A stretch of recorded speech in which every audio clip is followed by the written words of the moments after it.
2018 छात्र संसद निर्वाचन बंद रही कहीं सरकार छात्र नेता को अणदेखा कर प्रश्न उठाई पीसीसी सभापति भक्तचरण दास। अनेक छात्र नेता देश और राज्य में विभिन्न बड़ पदपदवी रही निजर दक्षता प्रतिपादित कर छात्रों अधिकार को सरकार कहीं दमन कर समय आसी सरकार तुरंत छात्र संसद निर्वाचन घोषणा करंतु बोली सांबादिक सम्मेलन कर पीसीसी सभापति भक्तचरण दास।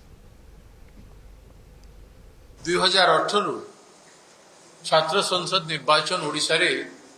तत्कालीन सरकार बंद करथिले एवं ए सरकार मध्य आसिला परे तार ऊपर चिंता करा छात्र संसद रो गुरुत्व ऊपर एवं राजनीति दल मानकरे से कांग्रेस हो बीजेडी हो बीजेपी हो केमिति छात्र नेता माने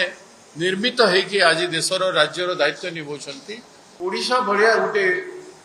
राज्य रे जोटी अनेक छात्र नेता स्वाधीनता संग्राम को लेकर आज पर्यंत लीडरशिप नहीं काम कर से राज्य में छात्र इलेक्शन को छात्र संसद इलेक्शन को बंद करवाटा अपराध व्यतीत किछु न बीजेडी बीजेपी को एवं निंदा करके से मो राजनीतिक क्रेडिट नेवा चाहूनी समय आसी जाइए